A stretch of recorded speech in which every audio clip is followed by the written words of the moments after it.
everything that's ever happened in your life so far is happening right now. Like you carry that with you.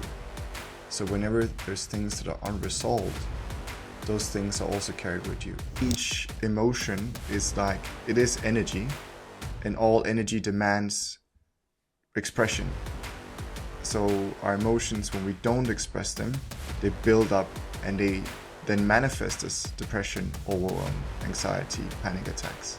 What I see from a lot of high achievers and entrepreneurs is there's so much there, it's like a pressure cooker. And it's you see the steam is just popping up, it's just demanding to be taken off the stove.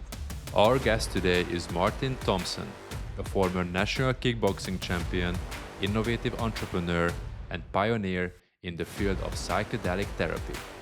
Over the past 7 years, he has guided over 1,000 people through one-on-one programs, workshops, plant medicine ceremonies, and retreats, helping leaders and entrepreneurs on their journey of self-discovery, healing, and empowerment. I see that so often, especially for the entrepreneurs.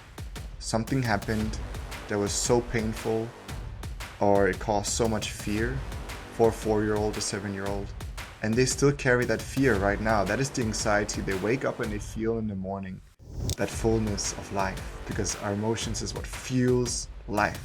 The gratitude, the anger, the sadness, the joy, that is what fuels life. That's what gives life zest and power, and it's the fuel of life. How does that feel like when someone is actually doing work in alignment with themselves? You have this method, the authentic alignment method.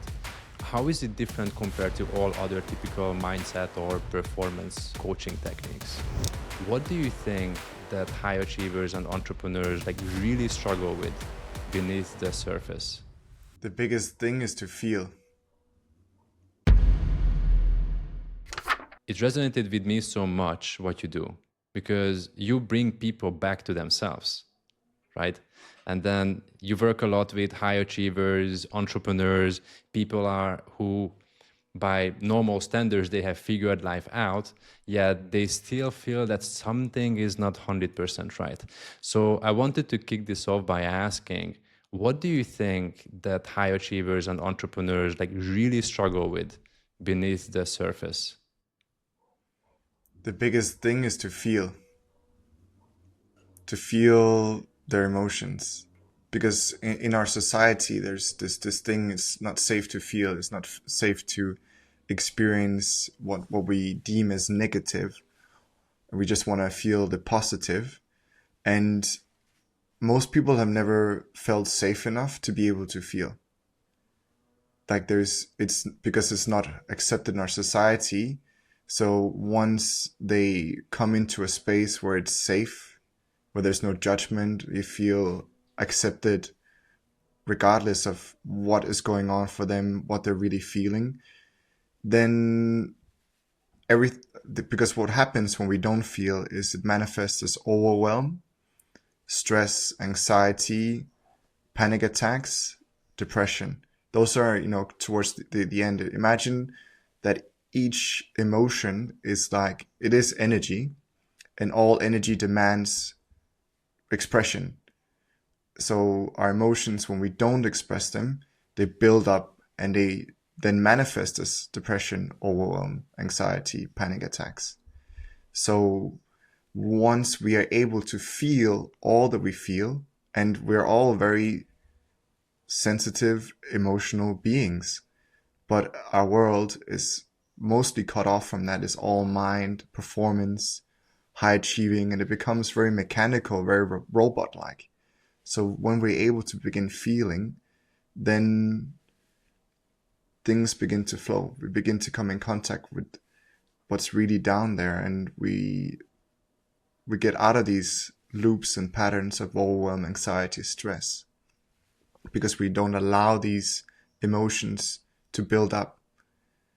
And what I see from a lot of high achievers and entrepreneurs is there's so much there, it's like a pressure cooker. And it's you see the steam is just popping up. It's just demanding to be taken off the stove, to take the heat off a little bit and open the lid and see what's underneath there.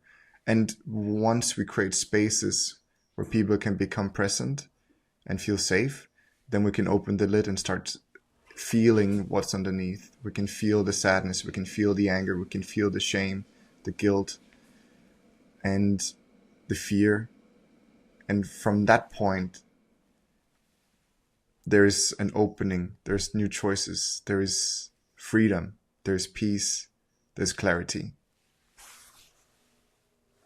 When we talk about like, feelings, or when you say that people don't feel themselves, and as let's say a skeptic is listening to this conversation, I would like, yeah, I feel stuff like I feel happy, I feel angry, I feel sad, I feel X, Y, Z, right? So how can we distinguish between the type of feelings that are more authentic rather than the ones that maybe like I feel on the surface, but there are feelings that, let's say, that I have been suppressing? Is there a way for me to see whether I'm feeling the right things or I'm acknowledging the right kind of feelings that I have? Yeah, so I would ask, what is your relationship with anger? What is your relationship with sadness? What is your relationship with the feelings of shame and guilt? And if you're really honest with yourself as you ask yourself these questions, I'm like, actually, I don't have a, what does it even mean to have a relationship with anger? I think most people don't even know what is the purpose of these emotions. I think a lot of us, at least a lot of the people that come to me, they're like, I don't know what the purpose is of anger. I don't know what the purpose is of sadness. So we created this distance from these very powerful and potent emotions. And I think there's a difference between being taken over by an emotion, like people who say, oh, I can get angry, but there's no control in that. It's just this fire that burns everything away. But if we learn to feel the anger fully without reacting to it, which requires that we're in a space of being present, that we're in the space of the witness, which is a little bit of a step back. And from this place, we begin to have a choice. So coming back to this question, what is the purpose of our emotions? Each of them sends a signal to us. Like when you are in an airplane and it's about to crash, you will have that flashing going on. It's like the fuel is out. And that is the purpose of our emotions as well. They're signals that fuels our life. They give fuel to whatever we're experiencing. So, for example, anger is the emotion of saying whatever is happening outside is not okay. Someone has overstepped a boundary. Someone is doing something that's not okay for me. And that then it's a question for you to then look at, what is it that's happening right now that is not okay? What is the need for me that's not being met? The emotion of sadness is the emotion of letting go, the emotion of clearing out space for something new, which is why sadness often comes when we have to make changes or when we have a loss, is to create space for something new. All the things you had with that thing, it can be a business venture, it can be a relationship, it could be a person, it can be a place that you lived at and now you have to move. Sadness is such an important emotion to feel, sadness and grief, for us to be fully there and to move forward and to then have new experiences, a new place to live, a new venture, a new relationship. We need to feel that sadness fully to create space for the next thing. When you say like being present and like being like seeing and allowing yourself to feel these emotions, when you say present, does it also equal awareness, or is there a difference between the two terms, being present, being aware? When we are aware, we're present. There are different tools to train that awareness, that presence, and meditation is definitely one of them. So as soon as we become aware, we're present because I'm noticing a pattern, I'm noticing a thought, I'm noticing a sensation in my body, I'm noticing what's happening right now in this moment. And from that moment, you're being present. It doesn't mean that in the next moment you can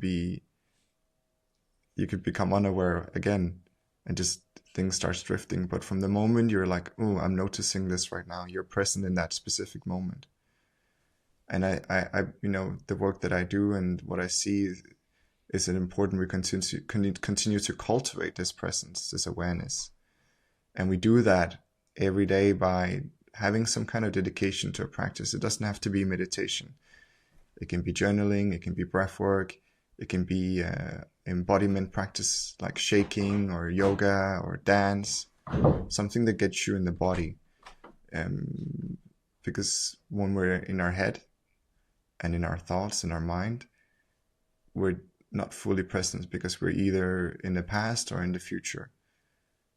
And when we can notice, oh, I'm having a thought, you're back to presence. So you can notice, oh, I'm having an emotion, you're in the center.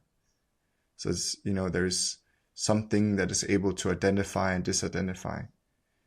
And that is the witness, the observer, your center of awareness. You can call it different names, but really that's what you want to cultivate. And you can do that through these practices. You can do that by having a guide or a therapist or a coach that has cultivated that center, and that person can bring you back to that awareness. So if you have someone that has done a lot of work and has had a strong practice, and you feel that presence with them, they can bring you back. And that's why I find it's very important, especially in the beginning, if you find yourself to be lost in your thoughts all the time, is to have someone that can continue to bring you back. It's like, hey, I'm here and you're here. Let's be here together, and just continue to bring them back. What are you feeling? What's happening for you right now? So they continue to come back when they start drifting in the future, in the past. Just continue to bring them back, because that's how you do it. It's a practice like anything else. In the beginning, you will be shit at it, and that's okay.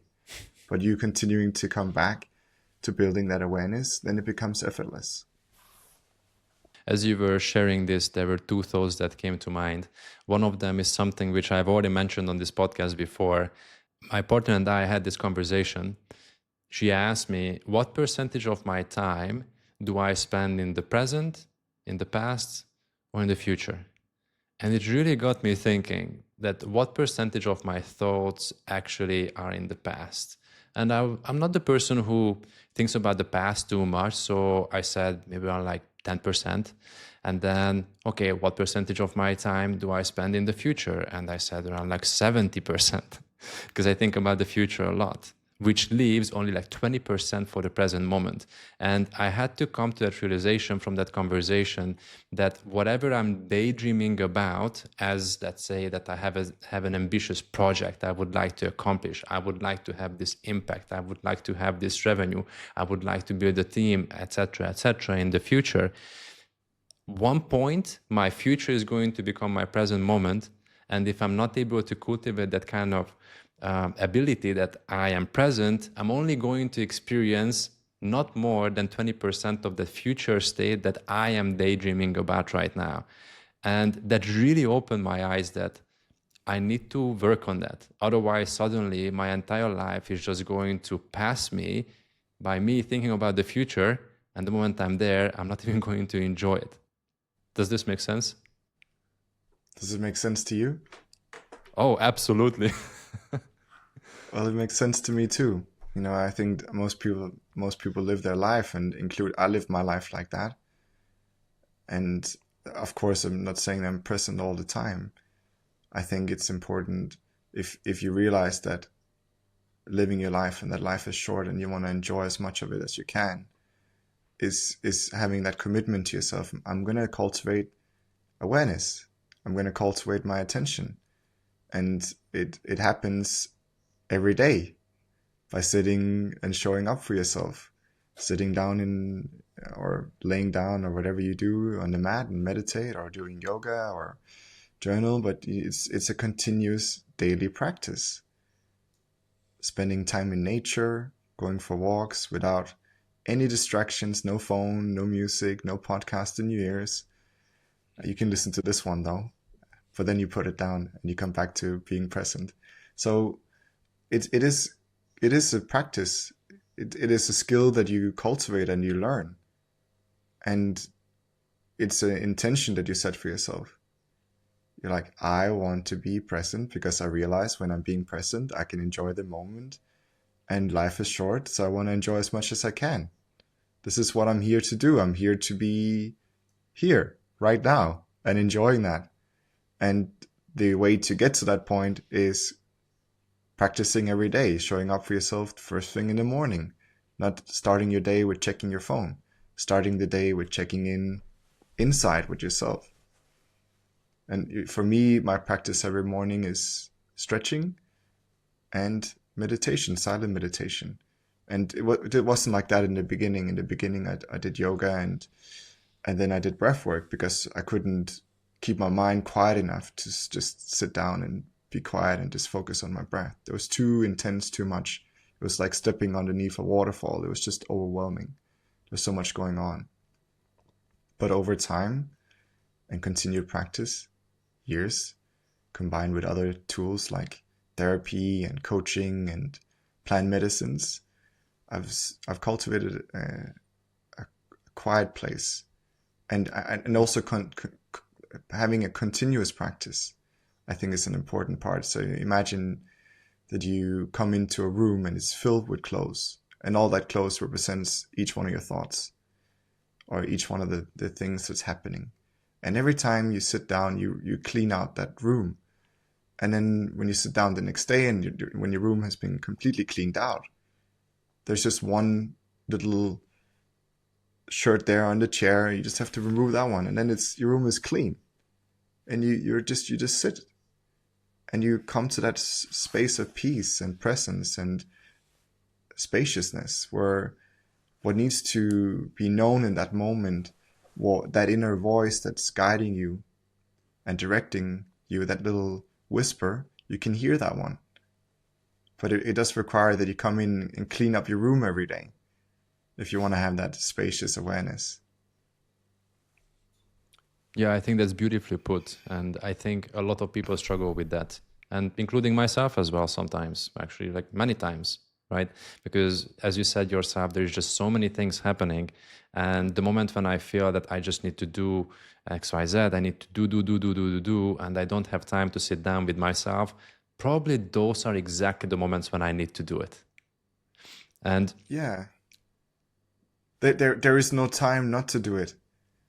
The like you said, I want to be present and aware. And as soon as you get lost in the doing, you're already lost.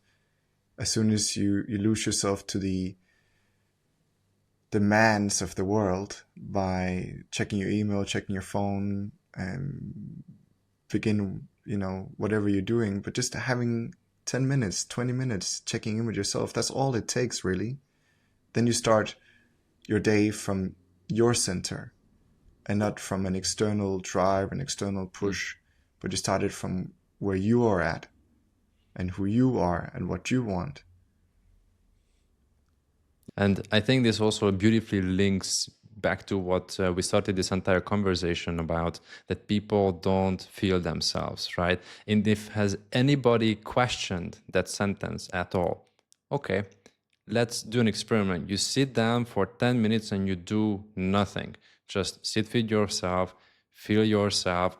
How often do people do that kind of stuff? And then you are going to start understanding what we're actually talking about here. Because it's always so much easier to find something to do and just allowing all of these external distractions just to fill the space that you have. Yeah. I want to acknowledge as well that is a very difficult thing to do for a lot of people because their room is messy, their mind is messy, they haven't cultivated that presence. And another part of this is we have certain patterns and experiences that is dictating how we behave. Sometimes, I'm sure we experience this as well. You wanted to do one thing and suddenly you realize you're doing something completely else. Like, you're like, how did that happen? And it's because inside of us, we have different parts that came in to protect us at certain points in our life that is dictating how we are right now. There's, for the ones listening here, the achiever, the perfectionist. There's the good boy, the good girl. There's the pleaser. and the clown maybe. All these are different parts of ourselves that came in for us to be able to survive as young children. So we created these aspects of ourselves, not consciously, but these aspects were created to protect ourselves from continuing to receive love and care from our caregivers, and not being annihilated by our peer group, our social group. So we learned certain behaviors that's going to help us survive. And a lot of these behaviors are outdated, but we don't know that until we start opening up the lid and seeing what's underneath. And a lot of these behaviors and these patterns is what's driving that underlying anxiety that people feel, because maybe there was an experience in the past that was so fearful that you couldn't fully experience it. And I see that so often, especially for the entrepreneurs. Something happened that was so painful, or it caused so much fear for a 4-year-old or 7-year-old, and they still carry that fear right now. That is the anxiety they wake up and they feel in the morning. And sometimes that becomes panic attacks when people are actually ready to feel it fully, when they're ready to experience it, when they become adult enough to hold that younger part of themselves, to go back to that time and liberate that part. So I would love to bring in the method that I use and the way that I work with people. So I have this method that I call the authentic alignment method, and it consists of 5 steps. And the first step is creating that safe space for people. And that is, we come here, we sit together like we're sitting right now. Often I guide them through a meditation so they can relax and drop in. And it's much easier to do a meditation when someone is present with you and guiding you through it. That can be an easier way to begin. Once you help them to drop in and they feel, hey, I can be here, I can be fully myself, I don't have to perform, I don't have to put on any masks, I can just be me, I can feel whatever I need to feel, I can experience whatever I need to experience. That creates a sense of safety. That creates safety. And then the second step is then looking at removing the blockages. And often these blockages manifests either as emotions or sensations in the body. Often it's anywhere from the head and then down to the base of our spine. There's these energy centers where these blockages, these parts of ourselves live. They live as tension in the body, tension in the shoulders, in the neck, in the chest. And different places often represents different things. So like often around the heart is fear and anger, sadness. Around the heart is anger and sadness. Has things to do around love as well. Belly is normally a fear, and also spine, lower base of the spine can also be fear. And I find that again, the throat is often about expression and not being able to express or sharing your voice. So when you start noticing these places in the body that's blocked, and we've created this safety, I then guide people into that space and have them feel whatever is happening there. And often what they realize is, oh, there's a younger part of myself that lives in that point. And when they close their eyes, they see what happened back then for them. And it can be that they were 4 years old and they saw their mom and their dad arguing. And that was too much for them. They felt responsible for whatever situation was happening there. So that younger part was feeling guilt. So now you're feeling guilt whenever you see other people arguing or something in that regard. So when you go back and you relive that moment, and you can change that moment, because within our psyche there's no time. So you can change the moment where that happened. So, and once you do that, is let's say that you remove that younger part of you from that situation, suddenly that's no longer happening in your psyche. So you're no longer feeling that guilt, you're no longer feeling that anxiety, you're no longer feeling that fear. And then there's often gifts to be gained. There's new choices to be made. Now you don't have to act in that certain way. So one, you're liberated from that fear, that anxiety, that pressure you feel in your chest or in other parts in your body. And that liberates new possibilities, new choices, often gifts, skills that this part then adds to your life. So these are authentic parts of yourself that then comes back into your center. So you start having new choices.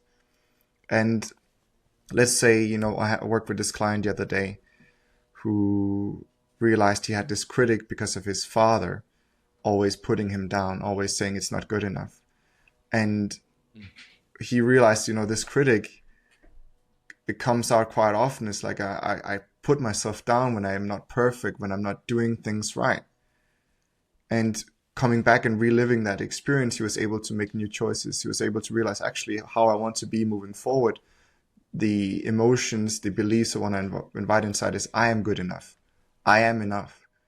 And the way that I want to create that moving forward, I want to, so you can have images that hold a lot of powerful energy. So he's like, I want to bring in a heart to remind me. So I'm going to bring in that heart as a symbol to remind me of being kind to myself, being accepting to myself whenever I notice that critic, because that part of us will still be alive until we start changing it. So, and as soon as we came out from that meditation and he'd relieved that part, the other critic came in again. And I just did like this, holded that heart up for him. And he started crying because he realized, you know, this part has such a strong hold. And for him moving forward, he will have to hold that intention of bringing in that kindness, bringing in that part of himself saying, hey, it's okay. Like, one thing I often ask people is, what would you tell a friend who is in a similar situation? What would you tell them? And that is the kindness, that spaciousness that we all wish for, we all long for from other people. But we have to give that to ourselves first, especially when we have a strong inner critic. So this opens for these choices. And then there is the integration through aligned action. It's continuing to remind us about how we want to feel, what we really want. And in this case, it's being kind and loving to ourselves if we want to change a critic. And before you know it, you will have less of this critic inside living in you. It's just going to become a gentle whisper. And this other aspect of you, who you really are, is kind, loving, spacious, curious, present. So this is how we change when we have these blockages, when we have these patterns inside. We can come to this space of alignment where we are back to our truth, back to who we really are, beyond the conditioning, beyond these patterns that we learned to survive. I love that, and it resonates with me so deeply because I have experienced that myself as well.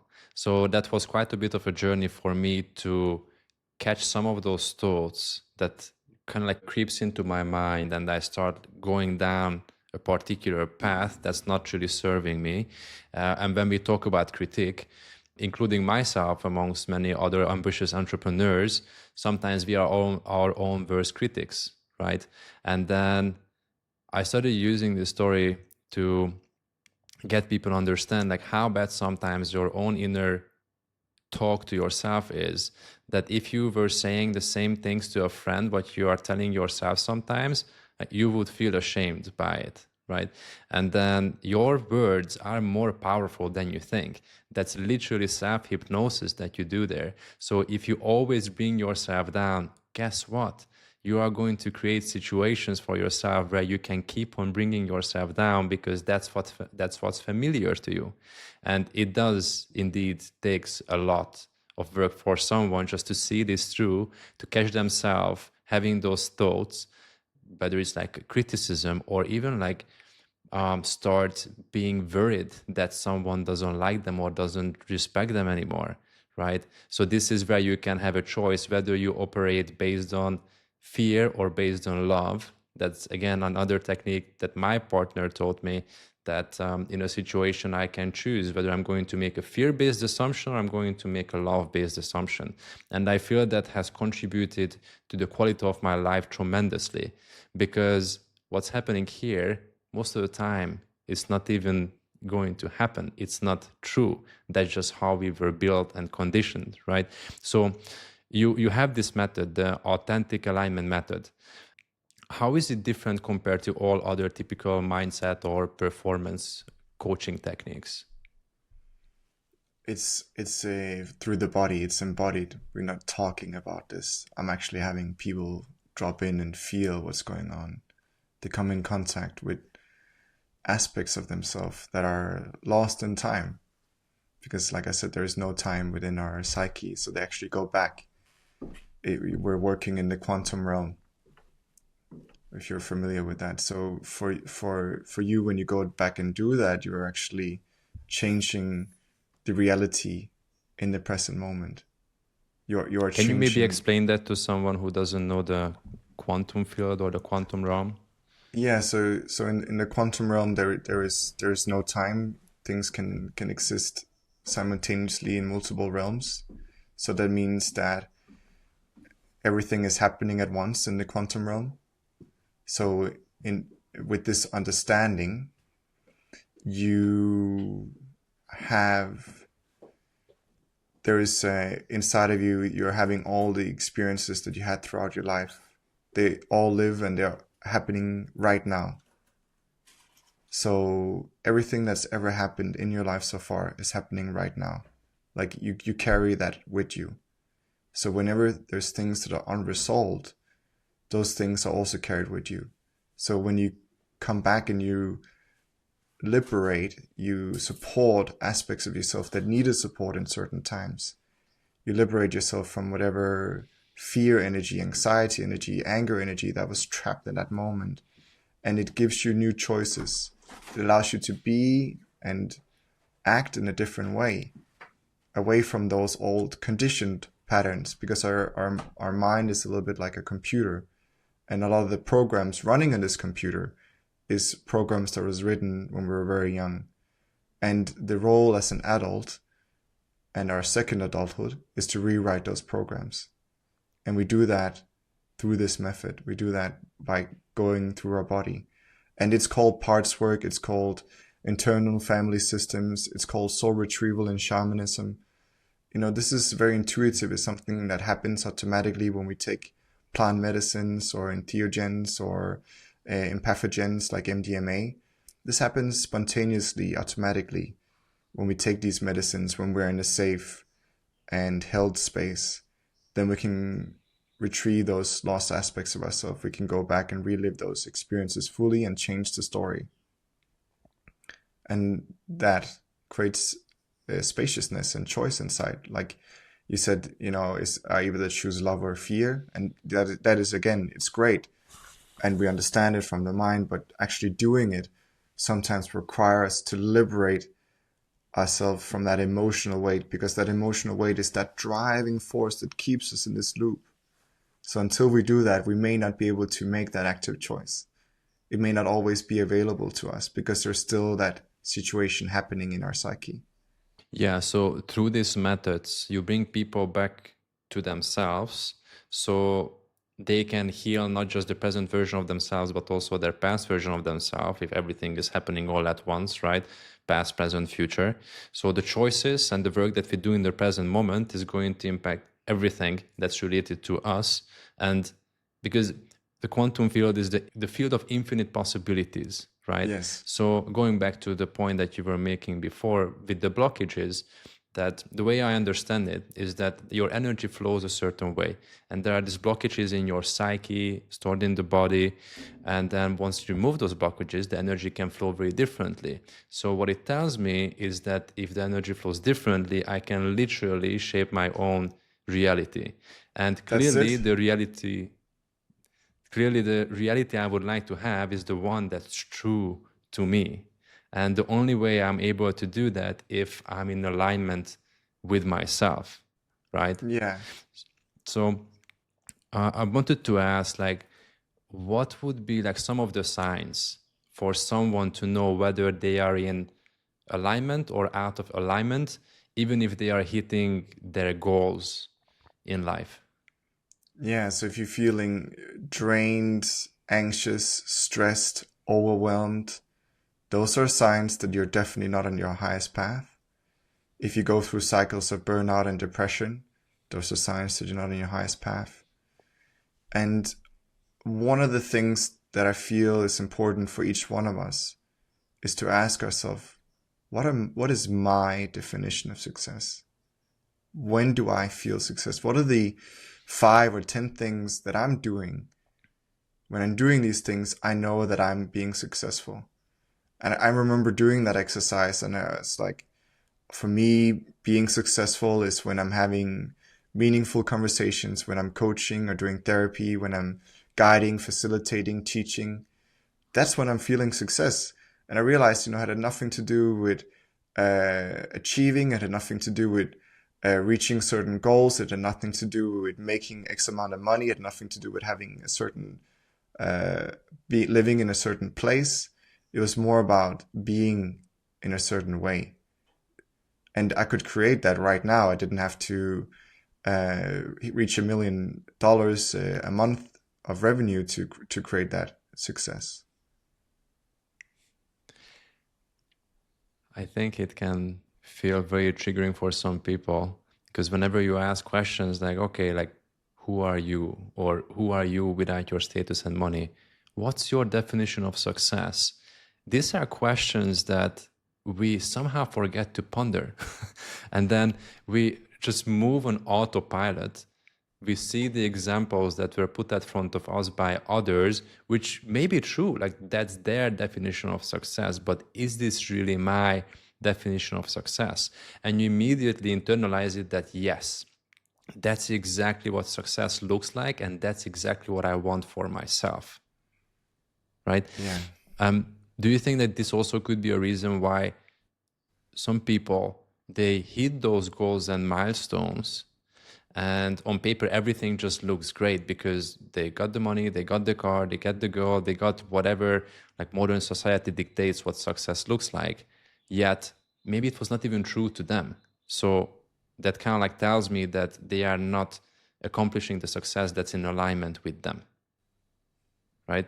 So do you think that that's also the reason why so many people still feel empty once they have accomplished those goals, and they just confused that what happened? Like I did everything what I wanted to do, but still I feel empty. Definitely something that I see so often. It's this thing, and then what happens is we try to fill the emptiness with the highs. So drugs, women, sex, rock and roll, new goals, higher goals, bigger achievements, bigger cars, bigger houses, bigger experiences, and it's always more and more and more and more and more. And I had this conversation with one of my clients. It was yesterday, yeah. And he went to the mastermind, and he was like, "Oh, I felt so inspired by this guy. He was probably the most successful person in the room, and the reason why he was so successful is because he had put constraints on himself. He realized what is enough for him. So he was an accountant that had built a very successful accounting firm. And he said, no, I don't want to have more than 65 clients. I don't want to work more than this much time every day."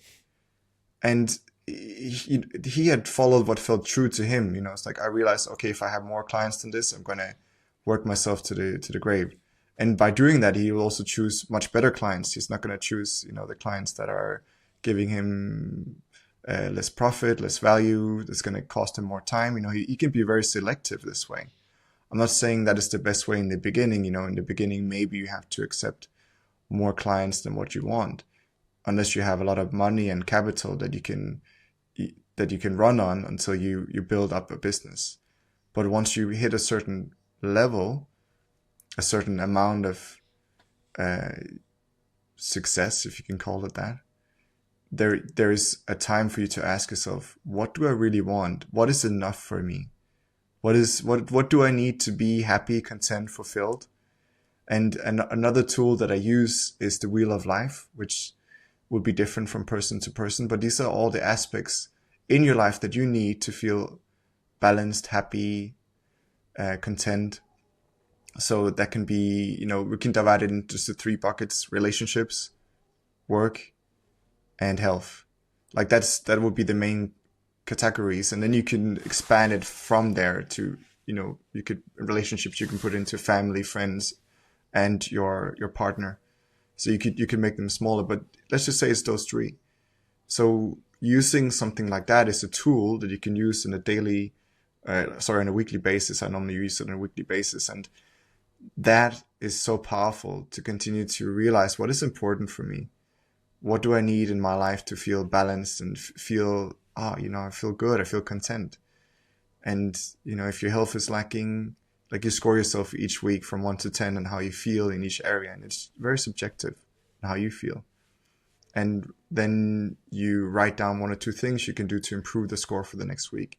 And by doing that, you have awareness of what's happening in your life and awareness about how you can change your current circumstance. And some things take time, and some things the changes happen very fast once you start taking aligned action towards what you really want. Work is obviously a very important part of our life. And I think a lot of people also tie their purpose to work to purpose. And I know that one of the biggest questions that people tend to ask from themselves is, am I doing what I'm supposed to do? How does that feel like when someone is actually doing work in alignment with themselves, or it's that they are doing work that's in alignment with their soul? It's a great question. For me, I feel energized, joyful, excited. I feel like things are flowing. It doesn't feel like I'm pushing a rock up the hill. I feel there's this kind of support that comes from the external world as well. Like I put out there, I want to appear on podcasts. Suddenly you come into the field. Other people come into the field. So when you know that you're on the right path, things just feel right. There's no story. It's right because X, Y, and Z. No, it just feels right. This feels right for me. And it is an ongoing journey to continue to come back to that clarity. And it may change as you evolve and develop. And you have to continue to come back and realize what is right for me. What does it mean for me to be in alignment in this moment? And that is an ongoing journey, but it just feels right. There's no story. You feel it in your body. So that also requires that you're able to tap into your body and that you start your day from that place. Again, coming back to the practice. I'm starting my day from what feels right. I'm asking myself what feels right today. What is it that I want moving forward? And when you're in touch with that inner knowing, that inner guide, it's impossible not to be in alignment, because whenever you're unaligned, you're going to start feeling the anxiety. You're going to start feeling drained. You're going to start feeling overwhelmed, anxious. These are the signs these are the lamps that are blinking whenever something is not aligned in our life. How can someone distinguish between that this feels right or this feels comfortable? So the 2 examples what I have in mind is, let's say that, yeah, it feels right, or just feels good for me to just stay on the couch all day, eat chips, watch Netflix, do absolutely nothing. And honestly, like sometimes maybe that's what you need to do, right? But how do I know that if I'm doing that out of still like alignment, or I'm doing it out of just like laziness or fear or self-sabotage? Yeah, You got my question? I want to ask you, Adam, how do you know about that? Like I you know, right? You know when you're just being a slob, and you don't, like when that is, I think there's a very fine balance between taking a day out for yourself and watching Netflix and relaxing. And I think there is parts of us that needs that.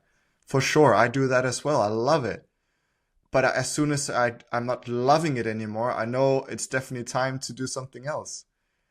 I think there's a time and there's a balance. There's a time for everything. There's seasons in life, and we need to follow those seasons. Your energy goes up and down. Sometimes I'm super energized. I'm super motivated. I just want to write content. I want to just get out there and do things. And other times I just want to rest and relax, have a warm bath, spend time in nature, go on a long journey, a long vacation. And for me, the way that my work is very much in the seasons is from spring to autumn. And in winter is my time to relax. So I normally have 1 to 2, 3 months where I slow down, at least 1 month where I completely slow down.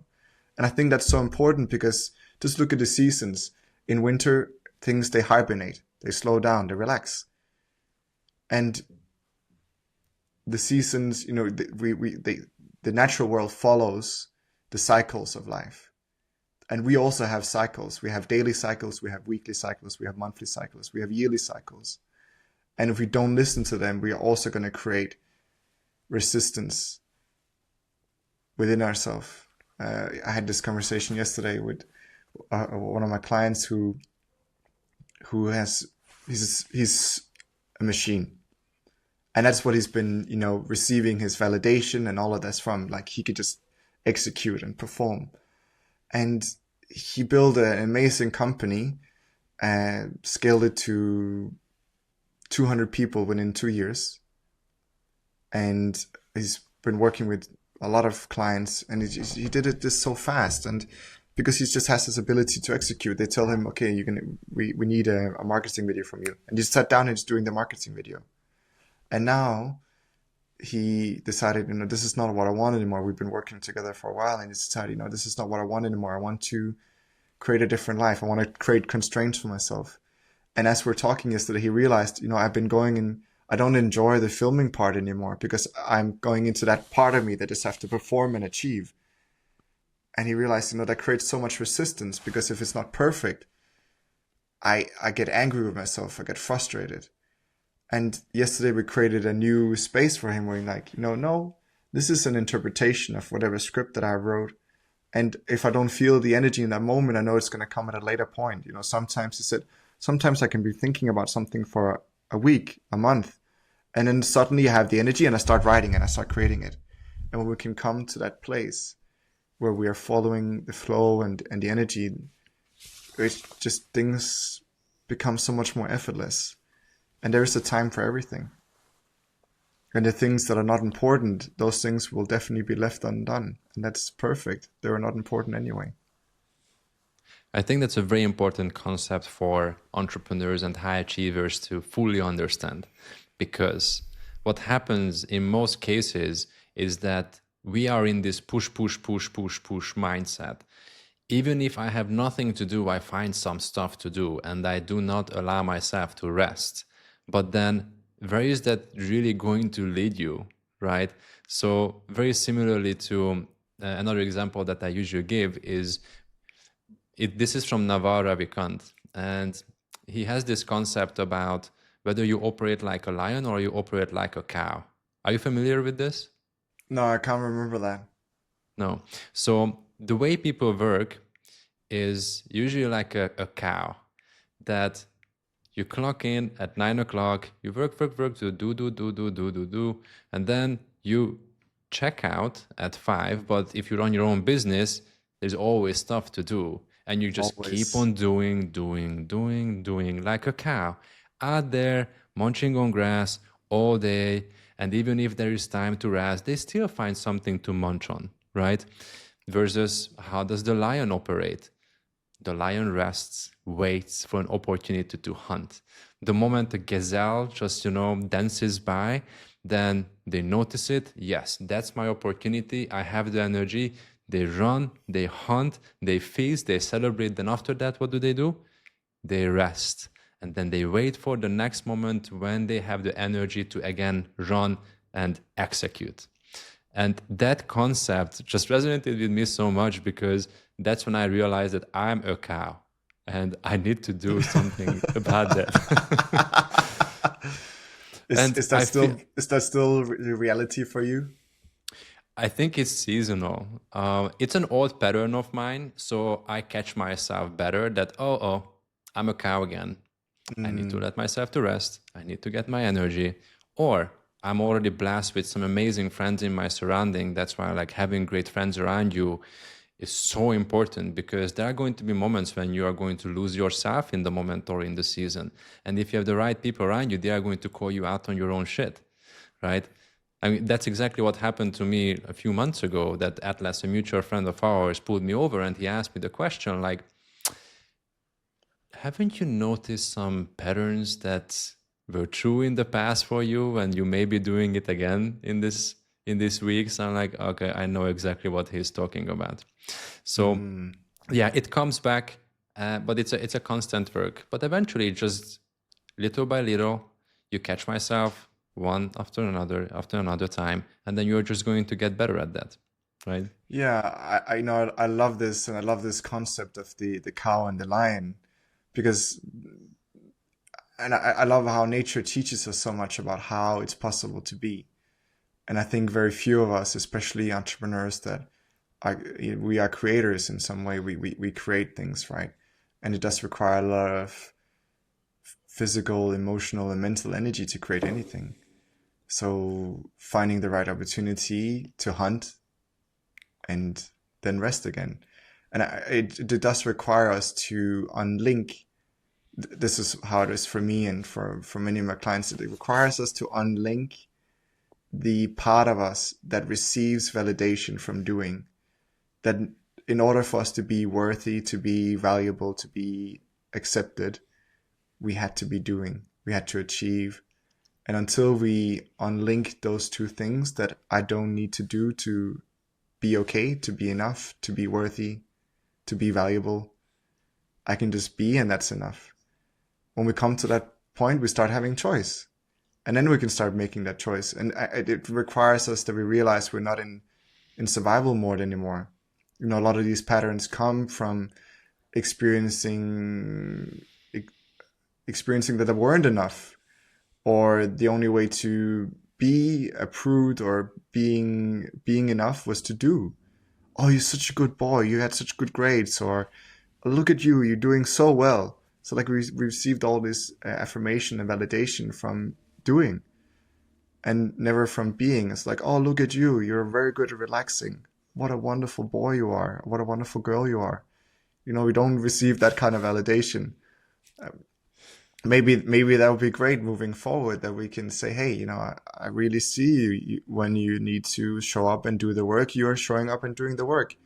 And when you need to relax and slow down, and you do that. Like that's wonderful. That's wonderful. And I think that's, if we can come to that place and we start following the seasons, the flow of our energy, because it will change. Things happen. There are seasons of life. There are things that happen that takes us out of our center, and like crises, losing a job, having to move, losing an important relationship. You know, those things can take us out of our balance. And I think a lot of this work is building emotional resilience. So even that those things happen, we don't collapse. We don't get stuck in the overwhelm or the overwork to distract ourselves from what's really going on. And we can much quicker bounce back and move forward. Yeah, so true. And just one more thought to build on top of this is that, still going back to the lion versus cow, and the way most entrepreneurs do it is that they run like a lion, but to the duration as the cow munches on the grass. So it's like run, run, run, run, run, run, run, run, run, run, run, run, run, run, like non-stop, always like push, push, push, sprint, sprint, sprint, sprint, sprint, sprint, sprint. Where it leads is definitely burnout. You cannot do that forever. And eventually life is going to smack you in the face, and it's going to make you face like rest. Whether it's going to come in form of like a big loss, things are just going to be collapsing on you, or your health is going to cripple. There is going to be something, I 100% guarantee, that's going to make you 100%. stop.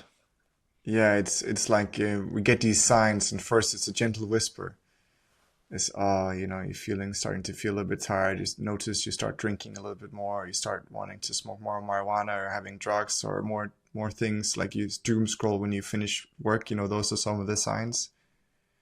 And eventually, it is full on breakdown. You burn out. You can't do anything. The panic attacks, the depression, the serious injury or illness, or it's just something happens, like you lose someone very important to you, and you can't ignore the signs anymore. And it's like the universe comes from that gentle whisper to a huge shout in your face. And we have these signs all the time. If we take a moment to listen, we can actually start. That's why, again, I come back to the practice again and again, because that allows us to hear the sign, listen to the warning lamp that's there if we need to listen to it, if we're doing something that's not aligned. And some of the other practices that you do, which I also feel like that has helped me a lot. So you already know the story when I went to your retreat. There are other tools as well that can help you to figure out whether the light is on or not.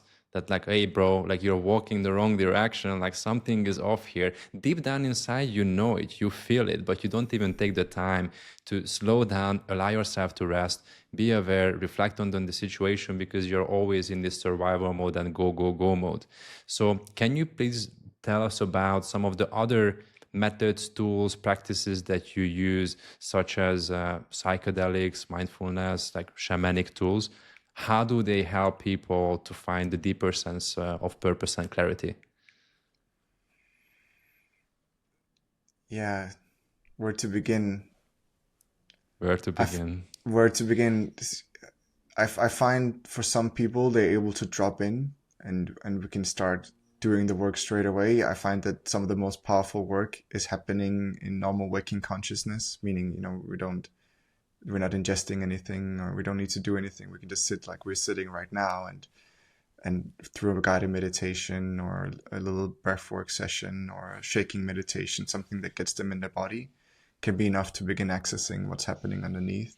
But sometimes we need to break that barrier that's been created. It's like a wall that we created within ourselves that doesn't allow us to feel and experience everything that's happening underneath. And that wall can be um, broken down with things like plant medicines. And one of the ways that I work is prepare people before they go into these journeys to understand the things that are happening around them and understand some of the things that can come up for them in the journey, so they don't get overwhelmed by it, because it can be quite intense and quite overwhelming, these journeys. They can bring a lot of things up into the air, but they do create that connection to the body. They do create the connection to the heart, and they allow us to see the things we're not able to see or feel fully. And then the work can begin. Then we can start sitting and start doing the work.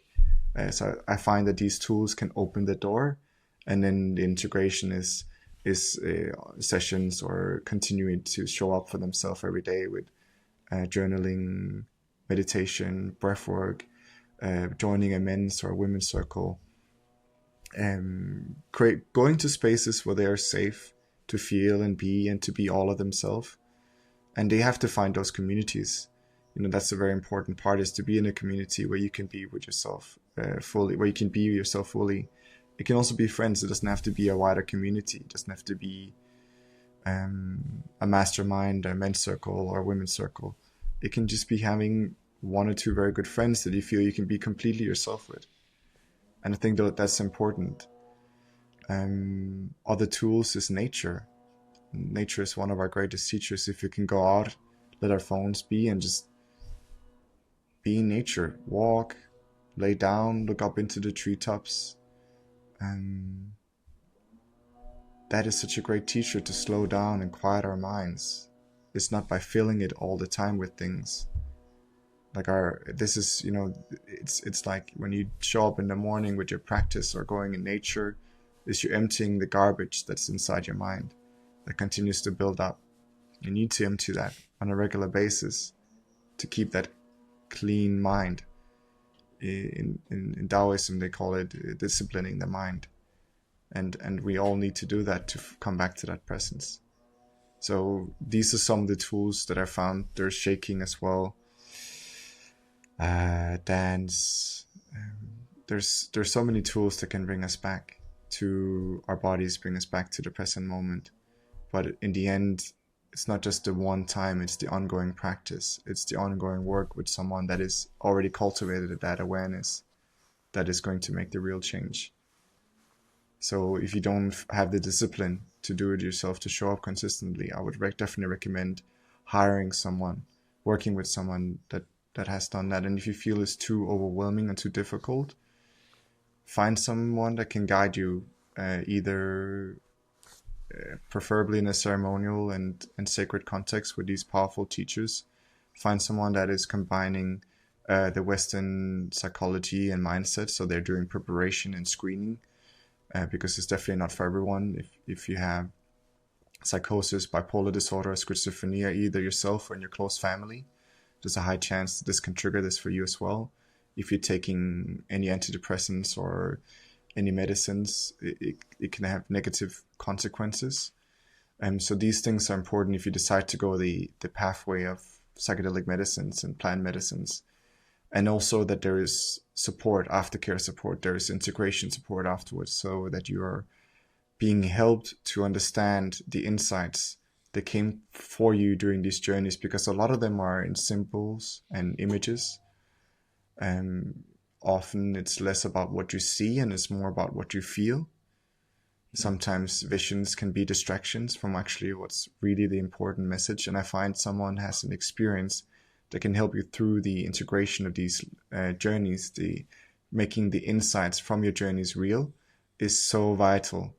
Otherwise, you're just going to continue to repeat the same patterns and mistakes. You open the door, but you don't walk through it. And I would definitely recommend for most people, if they're just getting into this work, to find someone that can support them in the beginning until they can start walking or crawling on their own terms. I definitely second that. That I think was also one of my major learnings, that find someone that you trust and you feel safe with, someone who is experienced and who can guide you through these experiences, because of course you can do it yourself as well, but then again the efficiency of those experiences or the purity of those experiences are going to differ so much compared to when you have someone who can guide you through and they know exactly what you are going through, they know exactly how to handle things.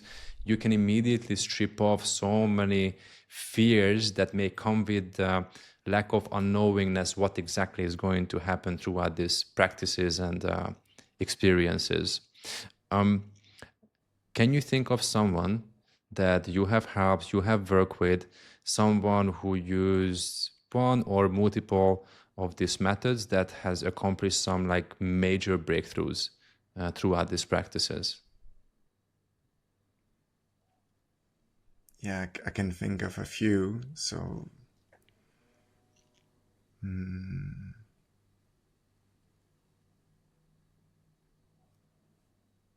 yeah. So one man that I work with from Estonia, Latvia. He's from Latvia. He's actually coming next month, and when he first came to me, he just lost his father, and he was feeling unmotivated, demotivated to build a very successful company that was making millions and millions of dollars in revenue. And now I think it makes hundreds of millions of dollars of revenue. It's doing very well, but he completely lost interest in it. And after just a couple of sessions where we created that presence and we helped him to feel the grief and the sadness of the loss of his father, and helped him realize that what gives him energy, what motivates him, what he's very good at.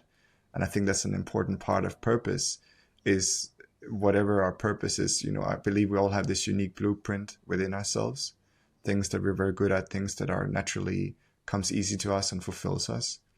And for him, he's an entrepreneur, a serial entrepreneur. He's someone that builds and scales businesses, but he's not a manager.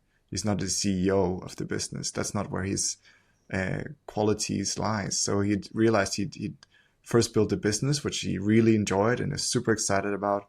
And now he's on the other side of it, and he's like, "Fuck! I've become the manager. I'm the CEO. I'm just managing now. And there's just stagnation here for me. I'm not utilizing my greatest skills and capacities here anymore. I'm not doing work that I love." And just by realizing that, it's like, okay, so how can I make my life enjoyable and meaningful again? How can I make my work enjoyable and meaningful again? And we did that just by creating that presence in our sessions. We didn't even need to do a medicine journey, because then he also started microdosing. And I remember him coming here, and 2 days before our session, he was walking in nature, and then all the insights he needed came to him. He didn't even need to do the journey. And, he's someone where it's like, okay, you don't need the plant medicine journey. And I find, in most cases, you don't. You don't need the plant medicine. You don't need the empathogens. You don't need the entheogens to create that shift. You just need someone that can be present with you, that can be some of the most powerful tools that we have, because sometimes these medicines can be overwhelming, especially if you just begun walking this path, and sometimes they're actually recommended for much later in the journey. So now, yeah, so yeah, I just want to share the transfer. So now, he's super motivated.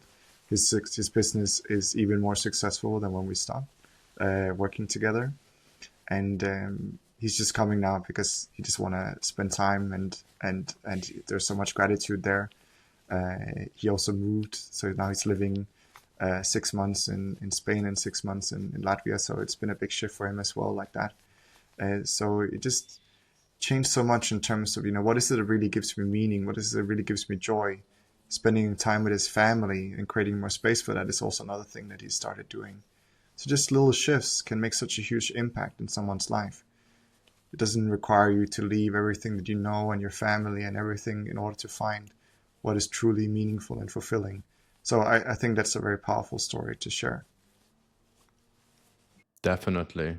And it also, again, resonates with me because that was my main takeaway from the retreat that we did together, that on paper and from the outside, everything just seemed great. And I was operating in a field, in a sector, in an industry, in a business that has like high growth potential. I was positioned perfectly to grow things even bigger. But the moment we had the retreat together, I walked away and I just had this feeling that something is off. I don't know what it is. I cannot put my finger on it, but something is off.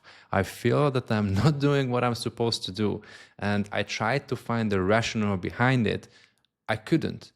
It took quite a bit of time for me until the answer started to come to me, right? And the only thing that it required from me is to pay attention and to be aware that these things are happening, started to pick up on some of those signs, some of those synchronicities, some of the help and the things that were just flowing into my life, showing that, okay, like this feels smooth. This feels way smoother than usually when I start a project and just wanna make it happen because I'm pushing it. This one is more like just like happening, right? And as you were speaking, there were two things that I wanted to ask about. One was the purpose, and the other one was gratitude. So let's start with purpose. I think it's beautiful how this man has managed to find something that brings more joy to him. So he gained that kind of clarity. I think this is a question that a lot of people ask from themselves as well. What's my purpose? So how would you, like, what kind of advice would you give them, that how can they find their own unique purpose in life if that's what they would like to find? I love this question. For me, purpose is an ever evolving, fluid, natural, growing thing. It's not like, oh, this is my purpose for the rest of my life. There's layers to it, and and the way that you know that you're on purpose is about feeling. Like we come back to before, when do I know that I'm aligned? When do I know that I'm on purpose? These things are very similar. It's when you're feeling excited, energized, motivated, clear. You're not feeling drained, overwhelmed, scattered all over the place. And for me, that's signs that I'm on purpose. So how do you find what your purpose is, of course, you need to create that connection to feeling and being able to feel, to know that you're on purpose. But then how do you then find what is the right thing for you? And I find questions, reflection is a very important tool in that pathway. So if you heard about the Ikigai, which is the intersection about what you love to do, what you're really good at, what the world needs, and what people are willing to pay for. And that is great, because what I find, and there's a very fine line, you can be very good at something and you can love to do something, but maybe no one is willing to pay for that. And I find, in the spiritual communities, it's like, oh, you're not allowed to receive money. But if you can't receive money, you can't continue to do what you love to do. So then you can't live your purpose. So it's important that you allow yourself to get paid for what you're really good at. So those are the questions I ask people. What do you love to do? What are the things you can just get lost in? And I could just do this for free. That's a very important question. Second question is like, what are the things that you're good at? What are the things you just come so easy to you? It's like effortless. You just very good at these things, maybe even better than other people. And I also ask people, what are the things that you would be doing if you had all the money and time in the world? How would you spend your time? I ask, how would you spend your time if you only had 5 years left to live? And I often do that at the end of a reflection like this, because what happens then is all the bullshit, all the things that is not important vanishes and drifts away. And you come back to what really matters in that moment. How would you actually spend your time knowing that you just had 5 years left to live? So contemplating on mortality is an important part of purpose, And then I also ask, what is it that you want people to say at the end of your life? When you come to the end of your days, what do you want people to say about you? What is the impact that you want to have left behind on the world, on the people in your life? These questions is going to help you come to that knowing. And sometimes it requires, in all cultures, they've had rites of passage, which are rites that helps you to come from being a child with your mechanisms of survival, those old patterns we talked about before, those old parts of yourself, and stepping into your second adulthood, stepping into a soul-aligned future, something where you realize what am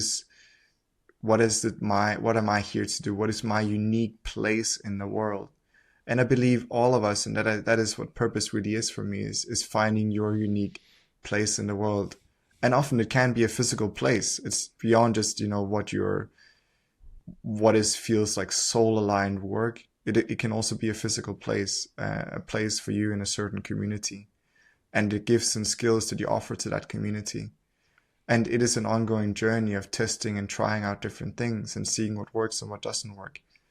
And sometimes we can make assumptions and we can realize, okay, there's parts of this that really resonates with me and feels aligned, and there's other parts that don't.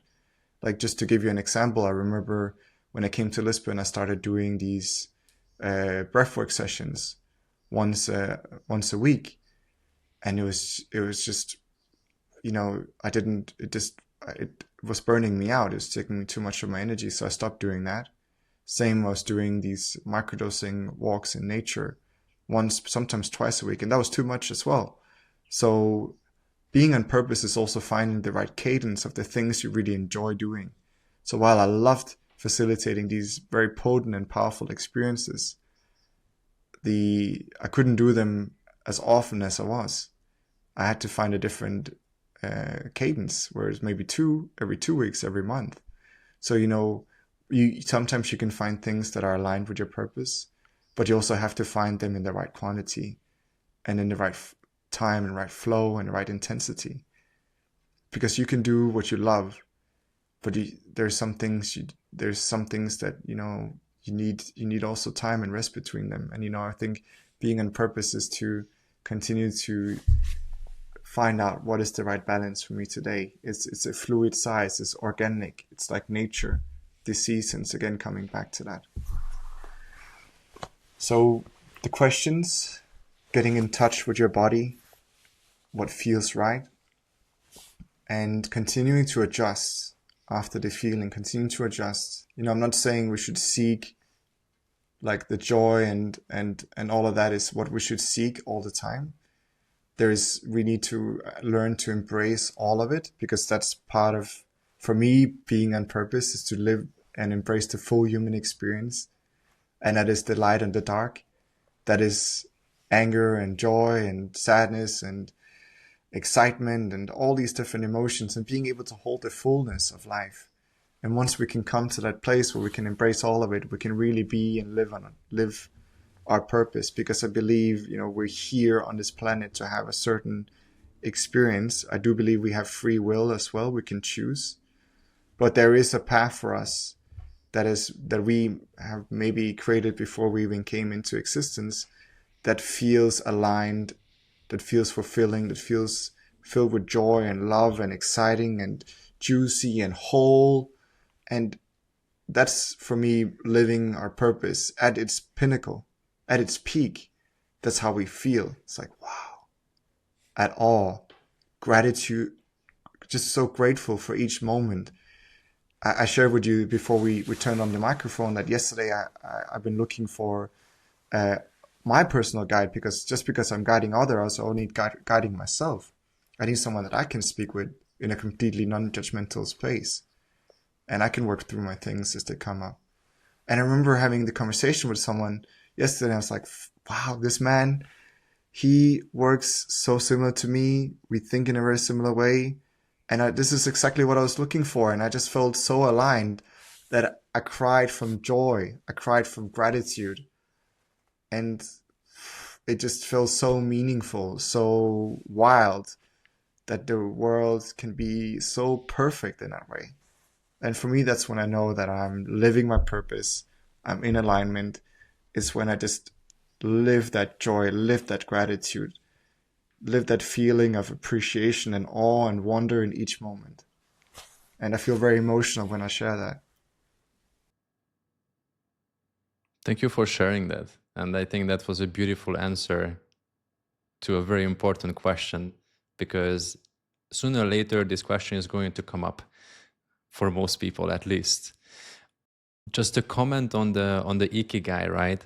And I loved how you brought that into the picture, because I think a lot of people, I love the concept, but I also feel so many people fell victim to it, because the questions that you also listed, it had nothing to do with money. So the questions were like, what do you love?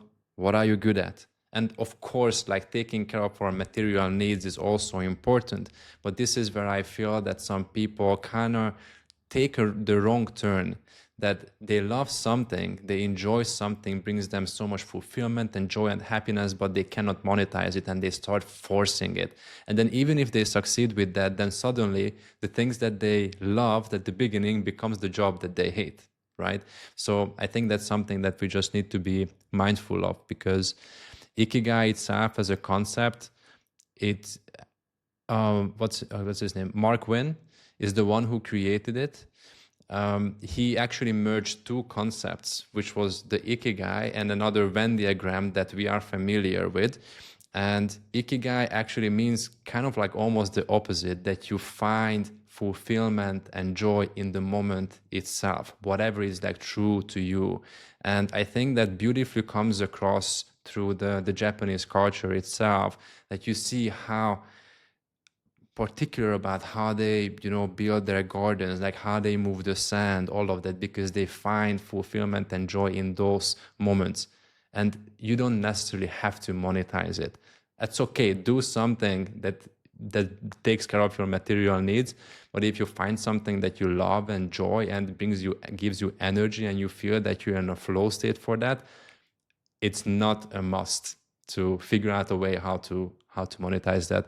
I just wanted to bring that into the space, because it created some almost like anxiety for me, like back in the past. Like, I love doing this, but I don't know how can I sell it. Like, do people even want this, right? Then I kind of like stopped doing that. So yeah, just wanted to share that with you as well. I appreciate this. It adds nuance, and I feel it is possible to live from our passions and let them guide us. I do feel that. And there's Absolutely. there's layers to that, of course. Like when I started out coaching just for fun, because I just couldn't stop doing it, that was a guide for me as well. This is part of what I really love doing, something I could do without getting paid for it.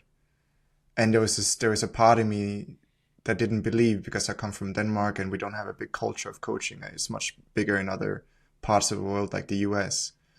And I didn't believe that I could possibly ever live from something that I love doing like that.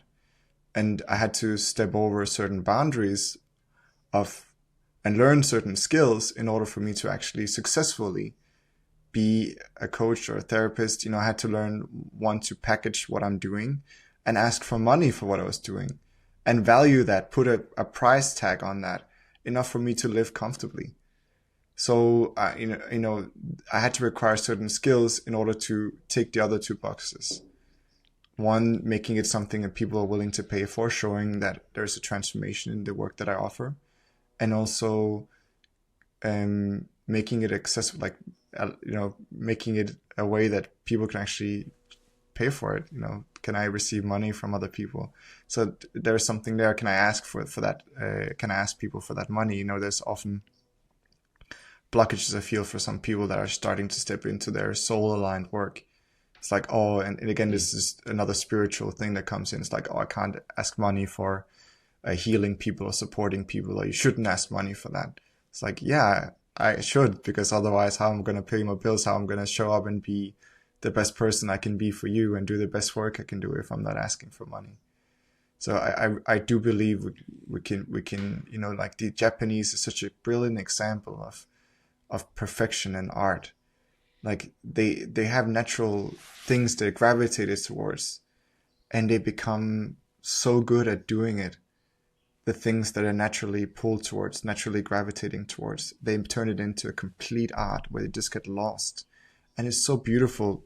Everything in the Japanese culture and in the art and the things to create, it's just, it becomes this art form, like the food, the housing, the clothes. It's just incredible to see what they're able to create. I think like you already found it, and it's a blessing that you can do what you do and also make a living out of that. Because for some, the way it comes is that they find what they love to do, but maybe they need to work somewhere else to take care of their needs. And I think so many have this misconception, especially when someone embarks on the journey of coaching. Oh, that's probably the biggest limiting belief that people have in this field, that I'm helping people and I'm struggling to ask money for them because I do it out of love and care and joy. And then usually people undersell themselves, or they don't even charge them again. But if we bring the lion and the cow example, that you need to take care of your needs so you can perform. That's the bottom line. So if I'm not taken care of, I'm not going to be able to do the job that I'm here to do. So I have to ask for money so I can show up at the best way possible for you. Yeah, and beyond that, there's something that happens when people pay, they pay attention. I can't remember who said They that, but value. that they value it. It's like sometimes we need, because doing this work requires a lot of will, a lot of dedication. It's not easy to continue to show up for yourself. But once you made a financial commitment that is adequate in terms of, like it, I have a sliding scale for people. If someone, it has to be enough for them, for it to be, okay, I'm investing in myself. I'm making this. And that will be different from person to person. And I'm willing to meet that person where they are. It's not like, oh, if I feel I can support a person in coming back to themselves and I feel that they're willing and they're ready, I'll do my best to meet them. That is one of my commitments to my path, is I believe each person that comes to me is here for a reason. Yeah. There is one word that I see being repeated over and over and over again in your social media messaging as we are speaking as well, which is gratitude.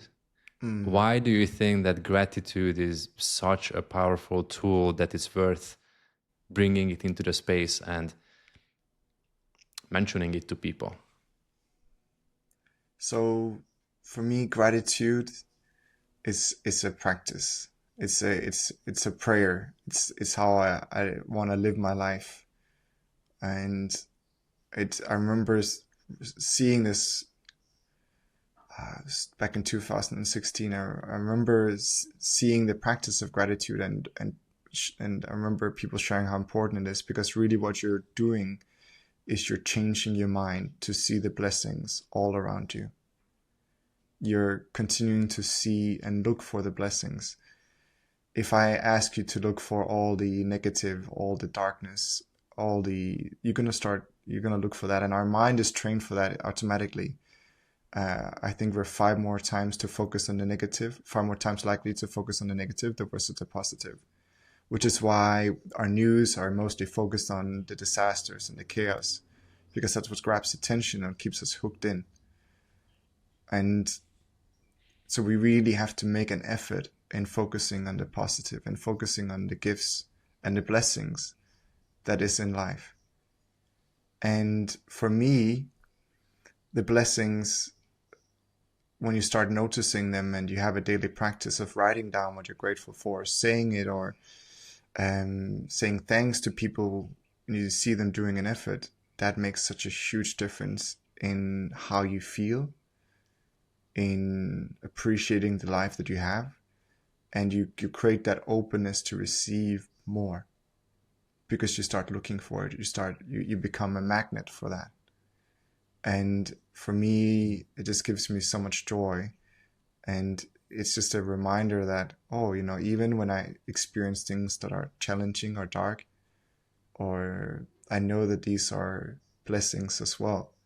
When I can be grateful for them, I can start taking the lessons and the learnings from whatever is happening. So gratitude for me is such an important practice. And I do that through journaling. I write down the things that I'm grateful for. I do that after my meditations in the morning. I do a little prayer of gratitude, the things that I'm grateful for. And I do it all the time with people. When someone is serving me in a restaurant, I notice that, and I pay attention to that. I say thank you for that. When someone is doing anything for me, I give thanks. And I feel that's so important. I feel it's important we value each other, we champion each other, because this way we're going to build a world where we're going to continue to build each other up and support each other to be the best persons and beings we can be. And it starts with gratitude. It starts with appreciation. Then you're going to continue to attract and create more of what you really want. You're going to start seeing the blessings around you. And it is a practice. Just like if we're practiced to look at the negative, we're going to continue to attract that. If we practice to look at the positive, we're going to continue to attract that. So the gratitude and having a practice of gratitude is continuing to attract the things we really want in our life and focus on that. And I'm not saying this as then I just ignore all the negative. No, I'm very realistic when things are happening in my life. And when something's challenging happening, I'm just coming back to, okay, so this sucks. This is not nice. This feels very uncomfortable. But what is the meaning behind this? Once I can attach meaning and I can find the blessing in whatever is happening, I come back to that state of joy and presence. Super nicely put. And it also just clicked a couple of things in my head as well as you were sharing that, because I hear this just like pouring from the tap everywhere. Gratitude, gratitude, gratitude, be grateful, be grateful, be grateful. Note it down, write it down, journaling, all of that. I don't think I ever fully understood why it's really important. Because I think I took the time to sit down and just to remind myself of what I have, which already brings more happiness and more balance into my life. But the way you described it, it's almost like you are calling in the good stuff in your life that you already have, so it can happen to you even more. Yeah. But if you don't even acknowledge it, the universe is smart. It's like, oh, this guy doesn't care about the stuff that I have already given him. Like, I'm gonna give him something else, right? Yeah. There's a few things that came up when I'm sharing this. One of the things I hear so often is, oh, what if I don't even feel grateful? Am I still going to write it down? And I think that is a question that comes from someone that has lost connection to their feelings and emotions. And sometimes even just building the practice of being grateful, even if it's from the mind. In the beginning, I remember writing just 3 words of what I was grateful for. I think it's an important thing about any change we want to make is make it so easy we can't say no. That's something else, and about building new practices, but make it so easy you can't say no. And I remember just writing 3 words down in my journal, and I bought this beautiful journal, and I put it next to my bed, and every night before going to bed or every morning when waking up, I just wrote down 3 words of things I was grateful for. And that's how my gratitude practice began. I started so easy, just I could not do it. It was so easy. And in the beginning, it was not because I was feeling overly grateful, but I could be happy that I had sun in a day. I come from Denmark. It's cloudy there most of the time. So when the sun was out, I could be grateful for that. I could be grateful for having a warm home, warm clothes on my body. I could be grateful that I had good friends or my family. I could be grateful for that I got to live another day, that I was healthy. There's so many things we can be grateful for if we just allow ourselves to look for it. And in the beginning, you may not feel it, but I think, continuing to show up is sometimes what creates that bridge for you to begin accessing those emotions. Because when we block ourselves away from one emotion, we block ourselves away from other emotions as well. So the work of cultivating that awareness is continue to open inside that fullness of life, because our emotions is what fuels life. The gratitude, the anger, the sadness, the joy, that is what fuels life. That's what gives life zest and power, and it's the fuel of life. It's what gives life color. So let gratitude fill the space, not lack. Yeah. And that's going to continue to create what you want, and it also helps you to be present in the moment. Otherwise, you're going to continue to be in that wanting more, like the discontent wanting more, instead of you can be in a content wanting more. Because I think our brain is wired for, hey, we can create a little bit better, we can do a little bit more. And I think that is a big part in ourselves. But if we do it from a place of lack, we're always going to be unfulfilled. But if we do it of a place of having enough, of abundance, it's just such a different space to be in. And we're going to continue to create that abundance. We're going to continue to create that joy and that gratitude for what we have. So it's going to be a happy striving, a joyful striving, a meaningful striving, and not one that's, I wish things would be different. It's like, okay, this is what it is right now. Things may not be perfect, but I'm happy for what I have. And I know I have the means and the capabilities to change my situation. And I'm grateful that I have the means and capabilities. And that's all the fuel you need. If someone feels right now successful by modern standards, yet they still feel stuck, what do you think the first question should be for them to ask themselves? There's 2 questions that comes to me. One is if I had the money, what I wanted to achieve, if I had that, would I still be doing what I'm doing, or would I be doing something else? But I think even more powerfully would just be ask yourself, would I be doing this if I only had 1 year left to live, or 5 years left to live, or 1 week? And one meditation that I do is this death rebirth meditation, where we start by saying, I tell them, you just come from the doctor's office and the doctor told you you have 5 years left to live. How are you going to spend your time?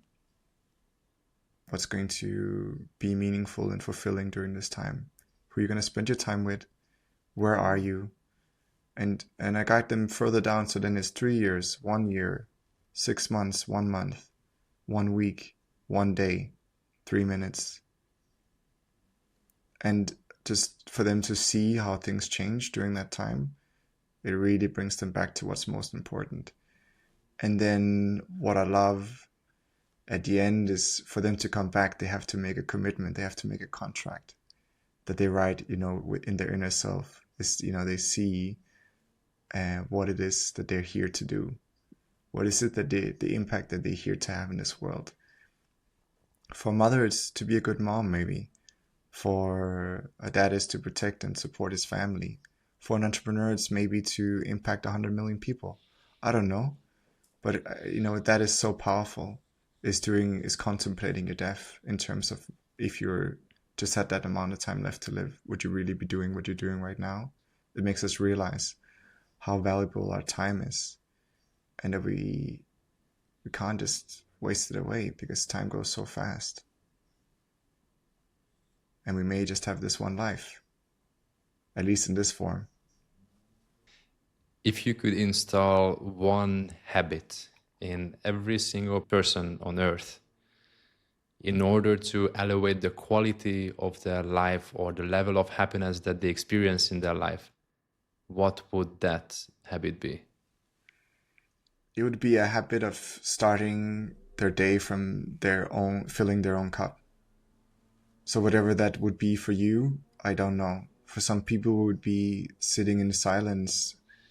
Some people would be enjoying their own tea or coffee without any distractions. Some people would be going for a walk, journaling, having a long bath or shower.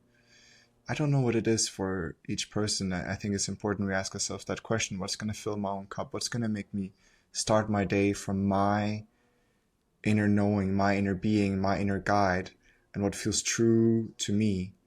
If we can all live from that place, I think we're going to have a much different world. So whatever practice that is for you, that is very different from person to person. I won't be ignorant and say, it's meditation. For me, it's meditation. That is my way of being. That's my way of checking in. I don't need to meditate to check in now, because I've cultivated such deep awareness, but I still do it. And I do feel better the days that I do. And I do see that I'm acting more in alignment with my values and what feels true to me when I've done that check-in. And it doesn't take a long time. 1 minute, 5 minutes, 10 minutes. I sit 20 minutes. That's like the ideal time for me. I like to sit longer sometimes, again, following the flow of life, but having that check-in in the morning before you respond to any emergencies, before you check your phone, before you start working. And if it requires you to wake up 5 minutes earlier, then do that, to have that time for yourself. We all have 5 minutes. If you say you don't have 5 minutes, you're lying. Or you don't want to change. And I think that's a big part of it. I think some of us are so addicted to the life that we're living, to the patterns that we have, that we're not willing to take those 5 minutes. We're not willing to commit to a different reality. And that's okay too. Good on you, bless you. But if you want a difference, then you have to make a commitment to yourself. Like, this is what I want. I want to show up in a different way. And it starts from you. It starts from sourcing your life from you. Nothing will change if nothing changes. So it needs to start with you. Yeah. Taking responsibility for your life and what you're currently experiencing. That's step one. I love that advice. And as we are coming to the end of this amazing session, is there something that you would like to put out there, something that we haven't touched on, but you still would like to share with people?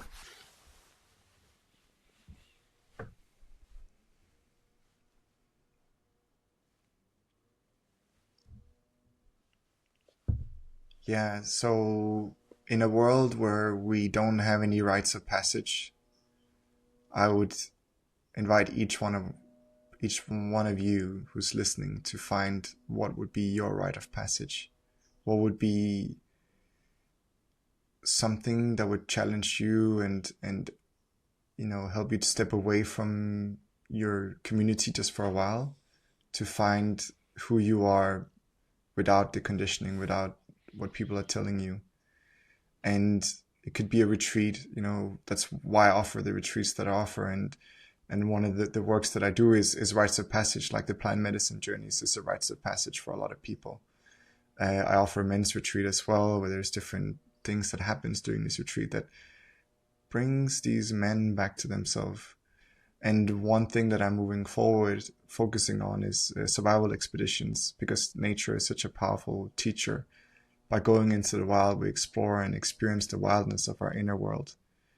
And combining that with shamanic practices and coaching and therapy creates a very transformational experience in a very short time. And all cultures and traditions have had these rites of passage as a way to go from an adolescent man or woman to become an adult. And we don't have that anymore. And that is necessary for us to live a soulful and aligned life, is we step away from our society, our community, our friends, our family for a moment. And that is the hero's journey we all need to go on, is to take that step away, trust that call to adventure. And there we're going to find ourselves. Where we feel we're going to meet a monster, we're going to find ourselves. There's this beautiful quote by Joseph Campbell where he says that. It's like, we all need to go on that adventure and journey to the innermost self of our inner maze. And where we think we're going to find a monster, we're going to find ourselves. And where we think we're going to be alone, we're going to be with the whole world. Thank you so much. And thank you for coming on. I appreciate what you do. I appreciate you. You have been a very important figure in my journey already. And I wish the same for others as well. I'm going to put your social links in the description so people can easily find you. Thanks again for coming on. This was amazing. Thank you so much, Adam, for having me. And thank you for your work on yourself and your commitment to your own path. It takes a lot of courage and a lot of will. So I just want to acknowledge you for that, brother. And I'm so happy and excited for you just to see how your life is continuing to unfold in a way that brings so much joy and fulfillment to you and your surroundings. Thank you. I'm also super excited. So we will see. Thank you.